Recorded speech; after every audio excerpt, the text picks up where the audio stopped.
Gigs, kalian tahu tradisi Carok Madura nggak? Nah, jadi kemarin tuh sempat viral, ada kasus yang dianggap sebagai Carok Madura. Kasus ini terjadi di Bangkalan, Jawa Timur, tanggal 12 Januari 2024 kemarin. Kalian bisa cek sendiri di berita kronologinya kayak gimana. Tapi intinya tuh ada duel antara kakak beradik yang bernama Hasan dan Wardi, ngelawan kelompok Matanjar, yang jumlahnya 5 orang. Jadi bisa dibilang ini tuh duel 2 lawan 5. Yang bikin menarik dari kasus ini tuh, Hasan dan Wardi ternyata mampu melawan kelompok Matanjar yang jumlahnya 5 orang. Dan dari kelima orang itu, 4 orang meninggal dan sisanya disuruh pulang sama Hasan. Anehnya lagi, duel carok ini tuh terjadi cuma dalam semenit. Tapi hasilnya 4 orang tewas dan 1 lagi disuruh pulang. Dari kasus ini, tradisi Carok Madura kemudian muncul lagi. Tapi beberapa sejarawan bilang kalau kasus yang tadi tuh sebenarnya bukan tradisi carok, tapi cuman perkelahian biasa. Buat kalian yang belum tahu apa itu Carok Madura, jadi ini tuh semacam tradisi duel di masyarakat Madura.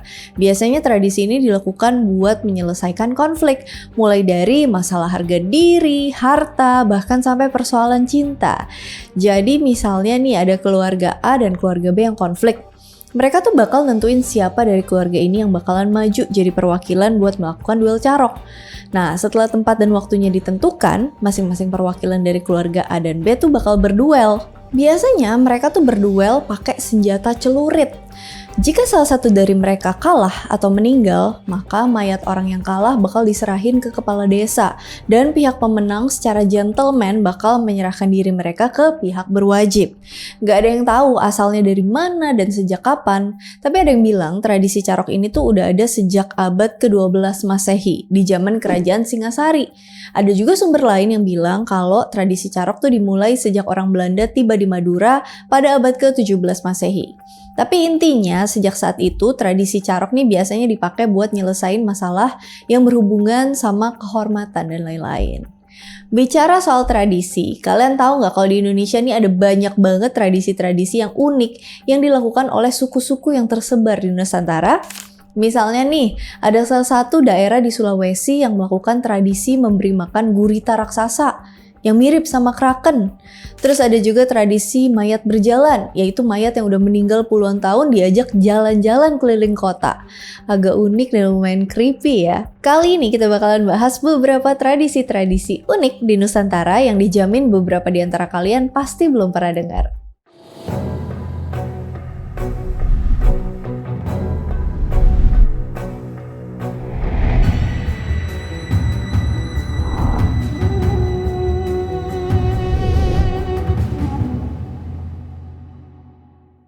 Tradisi memberi makan imbu, gurita raksasa. Bicara soal keindahan laut, Indonesia ini tuh banyak banget tempat-tempat di mana kalian tuh bisa nikmatin lautnya yang indah. Gak heran sih, soalnya kan negara kita nih negara kepulauan ya. Dan keindahan lautnya tuh gak kalah juga dari keindahan laut Maldives, Thailand, Kepulauan Karibia, dan lain-lain. Kalau di Indonesia, salah satu wilayah yang terkenal dengan wisata lautnya itu adalah Wakatobi, yang letaknya di Sulawesi Tenggara. Tapi kita nggak bahas wisata lautnya ya. Kita bakalan bahas tradisi unik yang dilakukan masyarakat di situ, yaitu memberi makan imbu atau sebutan buat gurita raksasa yang dipercaya mendiami perairan sekitar situ. Tradisi ini dikenal dengan nama Koaloe. Jadi Koaloe ini adalah tradisi memberi makan penghuni laut yang dilakukan oleh masyarakat desa Darawa, Kaledupa Selatan, Kabupaten Wakatobi pada saat masuk pergantian musim angin timur dan angin barat. Pergantian musim angin timur dan angin barat ini kalau nggak salah terjadi di bulan Februari sampai Maret. Correct me if I'm wrong. Nah, makanan atau sesembahan yang dipakai dalam tradisi Koaloe ini gak boleh sembarangan. Semuanya itu harus kudu berwarna merah. Makanan atau sesembahan ini biasanya terdiri dari rokok, sirih, telur ayam, tebu, pisang yang semuanya tuh dimerahin gitu. Kenapa sih harus warna merah? Kenapa nggak warna lain? Misalnya kayak pink, orange, hijau, hitam. Alasan kenapa makanan itu harus kudu diberi warna merah? Karena dipercaya kalau imbu berwarna merah. Kalau nggak dikasih warna merah, imbu ini katanya bakalan datengin kita di dalam mimpi. Masyarakat desa di sana tuh melakukan tradisi kolo ini agar mereka tuh nggak diusik dan diganggu sama penghuni lautan ini, si gurita raksasa ini. Soalnya masyarakat di sana tuh cuma bisa menggantungkan hidup mereka dari hasil laut dan budidaya rumput laut. Mitos atau legenda tentang gurita raksasa tuh nggak cuma dipercaya sama masyarakat desa Darawa aja loh. Di Indonesia, ada beberapa masyarakat yang juga percaya akan keberadaan makhluk yang kita kenal sebagai kraken ini. Misalnya di Luwuk, mereka tuh mengenal gurita raksasa ini dengan sebutan Molokoimbu. Kalau di Mandar, Sulawesi Barat, ada mitos tentang Burita Kawaok, yaitu gurita hantu raksasa yang punya 3 tentakel. Terus ada juga legenda tentang gurita hantu raksasa yang ada di Teluk Kabui, Raja Ampat, Papua. Kok masih banyak deh. Nah, dengan banyaknya legenda atau kepercayaan masyarakat kita soal gurita raksasa, apakah makhluk sejenis kraken ini tuh beneran ada? Kalau bicara soal sains modern, makhluk yang mirip kraken ini tuh beneran ada. Makhluk ini dikenal dengan nama colossal squid dan giant squid. Colossal squid adalah cumi-cumi yang bisa mencapai ukuran yang besar banget. Dan ukuran yang paling besar yang pernah ditemuin manusia itu mencapai panjang 5 meter dengan berat 495 kg. Nah, kalau giant squid itu salah satu spesies cumi-cumi raksasa yang panjangnya bisa mencapai 14 meter dan beratnya ratusan kilogram. Jadi mungkin aja yang dilihat sama masyarakat di desa tadi adalah spesies cumi-cumi raksasa ini. Tradisi memakan orang, kanibalisme. Praktek kanibalisme alias manusia makan manusia kayaknya udah nggak pernah lagi dilakuin di zaman modern ini ya. Ya nggak tahu kecuali kalau misalnya kalian yang nonton di sini mungkin ada yang psikopat. Tapi jangan salah, beberapa suku-suku di pedalaman ternyata masih melakukan praktek kanibalisme ini. Suku-suku ini makan manusia bukan karena mereka psikopat, tapi mereka menjalankan sebuah tradisi. Salah satu suku di Indonesia yang katanya masih melakukan praktek kanibalisme ini adalah suku Korowai, yang ada di wilayah Kaibar, Kabupaten Mapi, yang sekarang udah jadi wilayah Provinsi Papua Selatan. Di Papua sendiri terdiri dari banyak suku-suku. Cara ngebedain suku Korowai dengan suku lainnya ini adalah melihat tempat tinggal mereka. Jadi suku Korowai ini biasanya tinggal di atas pohon nih. Mereka bangun rumah di atas pohon dengan ketinggian 15-50 meter. Salah satu pertanyaan yang sering muncul kalau ngebahas suku ini adalah, apakah kita bakalan dimakan kalau kita ke sana? Soalnya kan mereka dikenal sebagai suku terakhir Indonesia yang masih melakukan praktek kanibalisme. Jawabannya tentu aja enggak sih, karena mungkin mereka juga bakalan pilih-pilih manusia buat dimakan. Tapi serius, anggapan kalau suku Korowai ini suka makan manusia adalah anggapan yang bisa dikatakan benar tapi juga salah. Dikatakan salah tapi juga benar. Bingung kan? Jadi suku Korowai ini tuh melakukan kanibalisme cuma ke orang tertentu yang diduga sebagai dukun atau kakwa. Menurut kepercayaan orang-orang Korowai, orang yang menjadi dukun atau kakwa ini dianggap sangat-sangat berbahaya. Karena dia bisa aja menggunakan ilmu sihirnya buat tujuan yang negatif. Contohnya kayak membunuh orang. Makanya orang-orang yang diduga dukun bakalan dijatuhi hukuman mati dan tidak dikuburkan. Tapi hukuman mati ternyata nggak cukup. Karena mereka percaya kalau kakwa itu bisa bangkit lagi setelah mereka meninggal. Akhirnya buat mencegah si dukun ini tuh hidup kembali, semua anggota tubuhnya dipisah. Dan dagingnya kemudian dimakan. Prosesi memakan daging manusia ini dilakukan oleh seluruh anggota suku Korowai, kecuali anak-anak dan wanita hamil. Ini tolong dikoreksi kalau salah ya. Jadi setelah proses makan daging selesai, mereka bakalan nyanyi dan mukul-mukul dinding rumah mereka dengan kayu semalaman. Kalau kebetulan kalian mau berkunjung ke tempat tinggal suku Korowai, tapi dari kejauhan nih kalian denger orang mukul-mukul kayu dan suara nyanyian, mungkin kalian putbal dulu. Tunda dulu. Tapi terlepas dari itu sebenarnya suku Korowai ini hampir sama sih sama suku-suku lainnya. Mereka nggak tiap hari juga makan daging manusia. Untuk bertahan hidup, biasanya suku Korowai ini mengandalkan hasil buruan. Mereka biasanya makan daging ular, kadal, rusa, babi hutan. Mereka juga nangkap ikan dan udang di sungai buat dimakan. Dan sebenarnya praktek kanibalisme ini tuh udah mulai ditinggalkan karena beberapa faktor. Seperti masuknya agama Kristen dan kontak dengan suku luar. Praktek kanibalisme sendiri terakhir tercatat terjadi di tahun 2007. Gimana? Apakah kalian tertarik berkunjung ke wilayah suku Korowai? Tradisi mayat berjalan. Kalian pernah denger gak cerita mayat yang bangkit dari kubur atau peti mati terus jalan ke rumah-rumah orang? Adegan kayak gitu kebanyakan cuma muncul di film-film horor atau film-film zombie kan.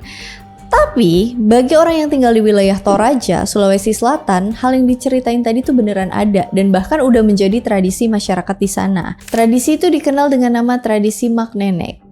Secara singkat, tradisi Mak Nenek ini adalah tradisi di mana orang-orang yang udah meninggal dibangunkan kembali dari tidur panjang mereka. Terus mayatnya dibersihkan, dijemur, pakaiannya diganti, diajak foto. Bahkan di zaman dulu para mayat dalam tradisi Mak Nenek ini diajak jalan-jalan di jalanan kampung. Jadi bayangin kalian yang gak tahu soal tradisi ini secara gak sengaja masuk ke wilayah Toraja. Dan tiba-tiba di tengah jalan kalian ketemu sama mayat ini. Mungkin itu bakalan jadi momen yang unik sekaligus creepy. Memorable pokoknya. Nah, jadi upacara Mak Nenek ini dilakuin khusus di masyarakat Barupu di pedalaman Toraja Utara. Ritual ini tuh dilakuin setiap 3 tahun sekali dan biasanya pada bulan Agustus. Alasan kenapa tradisi ini dilakuin di bulan Agustus? Karena tradisi ini cuma boleh dilakuin setelah musim panen yang biasanya jatuh di bulan Agustus. Mak Nenek tidak boleh dilakuin sebelum masa panen karena masyarakat di sana menganggap hal itu bisa membawa sial kepada hasil panen. Jadi upacara Mak Nenek dimulai dengan mengunjungi lokasi pemakaman yang disebut Patane di Lembang Paton, Toraja Utara. Patane ini berbentuk rumah dan disitulah orang-orang Toraja nyimpen jenazah anggota keluarga mereka. Sebelum mayat ini dibuka, diangkat dari peti mati, biasanya para tetua di sana tuh melakukan doa terlebih dahulu. Doanya ini dibacain dalam bahasa Toraja kuno. Gak lupa juga diadain penyembelihan kerbau sebelum peti mati dibuka. Abis proses tadi selesai nih, mayat itu diangkat dan mulai dibersihin seluruh badannya. Udah bersih nih, kemudian dipakein baju baru. Abis itu para keluarga dari mayat ini juga bawa persembahan buat si mayat yang isinya terdiri dari daun tanaman koka, rokok, kacang pahit, dan telinga kerbau yang baru aja dipotong. Isi persembahan tentunya beda-beda ya, tergantung dari kesepakatan keluarga si mayat. Barulah setelah itu para jenazah ini foto bareng sama keluarga yang masih hidup. Habis itu barulah jenazah ini diajak buat jalan-jalan keliling desa. Inilah yang kemudian dikenal sebagai tradisi mayat berjalan. Tapi tradisi itu cuma dilakuin di zaman dulu. Kalau di zaman sekarang, after ganti baju, para jenazah ini dimasukin lagi ke dalam peti mati dan dikembalikan ke tempat peristirahatan mereka. Nah, tradisi Mak Nenek ini dulunya dilakuin hampir seluruh masyarakat Toraja yang menganut kepercayaan Aluk Todolo. Tapi semenjak agama Kristen masuk, tradisi ini kemudian perlahan-lahan ditinggalkan. Tradisi Mak Nenek ini cuma salah satu dari banyak tradisi orang Toraja yang berhubungan dengan kematian. Di Toraja, batas antara kehidupan dan kematian itu tuh sangat tipis. Dan bagi sebagian masyarakat Toraja, saat salah satu anggota mereka meninggal, jasadnya tuh nggak langsung dimakamkan. Tapi kadang ada yang nyimpen mayat keluarga mereka di rumah selama berbulan-bulan atau bahkan bertahun-tahun. Supaya jasadnya nggak membusuk, jasad-jasad itu diawetin sama daun khusus atau bisa juga pakai formalin. Dan jasad itu akan terus disimpan di rumah sampai keluarga jasad ini udah siap menggelar upacara pemakaman yang dikenal dengan Rambu Solo. Buat mengadakan upacara Rambu Solo butuh biaya yang besar banget. Soalnya mereka harus menyembelih beberapa kerbau dan babi buat penghormatan dan juga ngadain pesta berhari-hari. Bahkan ada yang upacara pemakamannya itu ngabisin biaya lebih dari 664 juta rupiah. Wow, makanya orang-orang Toraja tuh bisa mungkin ngumpulin banyak uang semasa hidup mereka buat dihabisin di upacara kematian ini. Ini tolong dikoreksi kalau salah ya. Nah, setelah upacara Rambu Solo ini, barulah jenazah dianterin ke tempat pemakaman keluarga atau ditempatin di dalam gua-gua. Jarang sih ada jenazah yang dikuburin di dalam tanah. Bagi orang Toraja yang dulunya tuh punya kedudukan sosial yang tinggi, biasanya mereka dibikinin semacam patung yang disebut dengan tau-tau. Tau-tau adalah patung kayu yang dibuat mirip sama orang yang udah meninggal dan dipakein perhiasan, pakaian, dan bahkan rambut dari orang yang udah meninggal. Tau-tau ini kemudian ditempatin dalam posisi duduk di dekat makam jenazah yang terletak di tebing atau dalam gua. Gimana? Kalian tertarik kah ke Toraja? Tradisi potong jari dan telinga untuk keluarga yang meninggal. Ada berbagai macam cara buat ungkapin kesedihan, apalagi kalau rasa sedih itu karena kita kehilangan anggota keluarga yang sangat kita sayangi. Biasanya pas awal-awal anggota keluarga meninggal, kita tuh cuman bisa menangis seharian dan ngelamun. Terus seiring berjalannya waktu, mungkin kita udah bisa move on dan lanjutin hidup. Nah, ada salah satu suku di Indonesia yang rasa sedihnya itu diungkapkan dengan cara yang sedikit unik dan bisa dibilang ekstrim. Mereka motong jari-jari mereka dan juga memotong sebagian daun telinga mereka. Jadi ada sebuah suku yang tinggal di lembah Baliem, Papua yang mempraktekkan tradisi ini. Mereka adalah suku Dani. Masyarakat suku Dani ini hampir sama suku-suku lain di Papua yang sebagian besar adalah petani. Tapi ada salah satu hal yang unik yang dilakuin sama suku ini, yang nggak dilakuin sama suku-suku lainnya, yaitu cara ekstrim mereka dalam mengungkapkan kesedihan. Saat seorang anggota keluarga mereka meninggal, para wanita di suku Dani melakukan sebuah tradisi memotong jari yang dikenal dengan ikipalek. Ikipalek ini dilakuin sebagai ungkapan rasa sedih yang sangat mendalam atas kehilangan anggota keluarga mereka.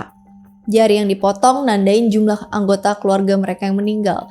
Jadi kalau 10 anggota keluarganya meninggal, ya mungkin semua jarinya bakal dipotong. Mungkin ada yang bertanya ya, kenapa harus potong jari? Nah, bagi suku Dani, jari itu tuh dianggap sebagai simbol harmoni, persatuan, dan kekuatan. Jari-jari di tangan kita nih fungsinya tuh penting. Selain buat kerja, juga bisa dipakai buat hal-hal lain. Bayangin kalau salah satu jari kalian hilang, mungkin fungsi tangan akan sedikit terganggu. Jari-jari inilah yang kemudian diibaratkan dengan anggota keluarga. Saat salah satu anggota keluarga meninggal, keluarga besar akan terganggu dan mungkin bisa mengurangi kebersamaan dan kekuatan keluarga tersebut. Mudah-mudahan kalian paham ya. Proses pemotongan jari ini bisa dibilang agak mengerikan. Jari yang bakal dipotong tuh dililit dulu pakai benang sampai aliran darah ke jari itu berhenti. Jadi jari bakal mati rasa. Terus, wanita ini motong jari mereka pakai kapak atau pisau atau jarinya digigit sampai putus. Tapi sebelum dipotong, para wanita yang bakal motong jarinya itu harus baca mantra khusus. Oke. Terus kalau udah putus, jarinya dibalut pakai daun selama hampir sebulan sampai lukanya mengering dan sembuh. Jumlah jari yang dipotong tergantung nih dari siapa yang meninggal. Kalau yang meninggal orang tua, 2 ruas jari harus dipotong. Kalau yang meninggal saudara, 1 ruas jari aja yang dipotong. Dengan memotong jarinya ini, para wanita suku Dani berharap agar kesedihan yang mereka rasain itu bisa hilang dengan segera. Nah, selain wanita, para pria di suku Dani juga melakukan tradisi khusus dalam mengungkapkan rasa sedih mereka. Kalau para wanita memotong jari, maka para pria melakukan tradisi memotong daun telinga mereka pakai bilah bambu yang tajam, yang dikenal dengan tradisi nasupalek. Tradisi motong anggota tubuh yang dilakuin suku Dani ini udah perlahan ditinggalkan. Tapi kalau kalian jalan-jalan ke sana, mungkin kalian masih bisa ngelihat wanita-wanita suku Dani yang udah kehilangan sebagian jari-jari mereka. Walaupun agak ekstrem, tapi itu adalah sesuatu yang harus kita hormati karena merupakan tradisi. Nah, itulah beberapa tradisi-tradisi unik yang ada dan agak ekstrem yang dilakuin oleh suku-suku di Indonesia. Sebenarnya masih banyak lagi sih tradisi-tradisi unik di Nusantara yang belum banyak orang yang tahu. Kalau misalnya kalian suka sama pembahasan ini, coba komen. Apakah kita lanjutkan bahas dari suku-suku lain? Soalnya masih banyak banget tradisi unik yang dilakuin suku-suku di Nusantara. Oke deh, sekian dulu. Seperti biasa kalau misalnya ada yang mau dikoreksi, ada yang mau ditambahin, ada yang mau didiscuss, ada yang mau di-request, komen aja di kolom komentar. And as always, thank you so much for watching. Hope you guys like it and I'll see you again on my next video. Bye! Kali ini kita bakalan bahas beberapa tradisi-tradisi unik di praktek kanilas kalalah. Tapi beberapa suku-suku di pedalaman ternyata masih melakukan praktek.